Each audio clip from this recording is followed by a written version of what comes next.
नमस्कार, मैं हूं चित्रा त्रिपाठी। शाम के 5 बजने वाले हैं। एबीपी न्यूज पर वक्त है सबसे बड़े डिबेट शो महादंगल का। 17 साल बाद फैसला और इंसाफ, लेकिन फिर भी नहीं। 29 सितंबर 2008 को महाराष्ट्र के मालेगांव में रमजान के महीने के दौरान हुए धमाके ने 6 लोगों की जान ले ली थी और लगभग 100 लोग घायल हुए थे। इसी ब्लास्ट के बाद हिंदू टेरर या भगवा आतंकवाद की थ्योरी सामने आई थी। कांग्रेस नेता दिग्विजय सिंह, तत्कालीन गृह मंत्री पी चिदम्बरम और उनके बाद सुशील शिंदे ने भगवा आतंक को लेकर बयान दिया, जिसके बाद काफी विवाद भी हुआ था।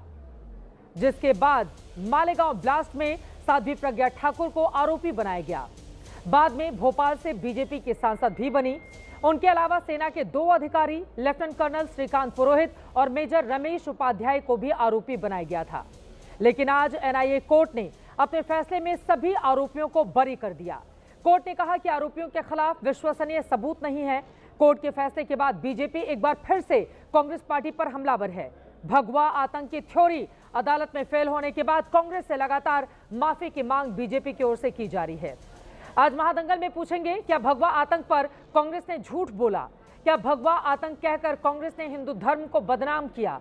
क्या सिर्फ वोट बैंक के लिए भगवा आतंक की थ्योरी गढ़ी गई, जैसा कि बीजेपी के नेता आरोप लगा रहे हैं? सवाल यह भी है कि ब्लास्ट की कैसी जांच की गई कि किसी पर भी आंच नहीं आई। ये जांच एजेंसियों पर भी सवाल है, क्योंकि पिछले 10 दिनों में यह दूसरा फैसला है जिसमें अदालत ने सभी आरोपियों को बरी कर दिया। सवाल यह भी है कि पीड़ितों को इंसाफ मिलेगा भी या नहीं मिलेगा। कई ऐसे मुद्दे हैं जिसको लेकर बहस की शुरुआत होगी, लेकिन पहले यह बयान सुनिए।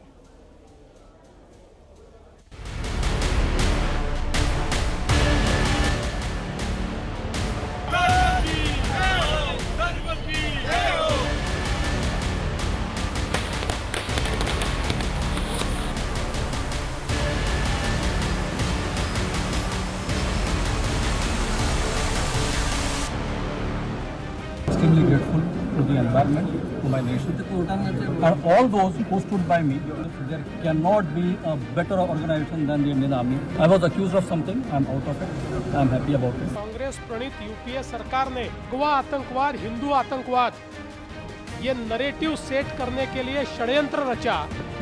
विशेष रूप से एक पर्टिकुलर धर्म की वोट बैंक को खुश करने के लिए तमाम भगवा और हिंदुओं को आतंकवादी ठहराने का जो काम कांग्रेस ने किया था, आज पूरा देश उसका धिक्कार कर रहा है और हम मांग करते हैं कि कांग्रेस में माफी मांगनी चाहिए। मिलिट्री ग्रेड आरडीएक्स वहां पर इस्तेमाल हुआ, ये एनआईए ने अपनी चार्जशीट में कहा।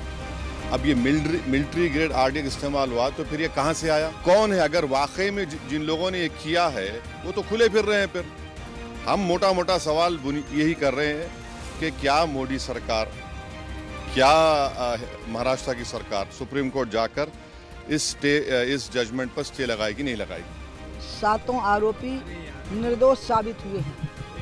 इससे नई बात सामने आ गई कि एक भगवा आतंकवाद की थ्योरी रची गई, जिसके जनक हमारे मध्य प्रदेश के पूर्व मुख्यमंत्री दिग्विजय सिंह जी थे और वो राहुल गांधी के इशारे पर ये काम कर रहे थे। Look, please don't try and digress the issue. Hindu आतंकवाद को देश के ऊपर जबरन थोपने का जो कांग्रेस पार्टी का षड्यंत्र था, वो आज धराशायी है। जो दोषी हों उनको सजा मिलनी चाहिए। आम जनभावना यही है देश की कि जो आरोपी हैं, जो जिन्होंने इतनी बड़ी घटना की है, उनको सजा मिलनी चाहिए। अमेरिका में क्या हुआ?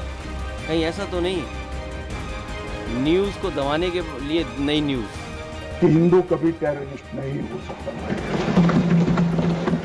हम कभी टेररिस्ट नहीं हो सकते।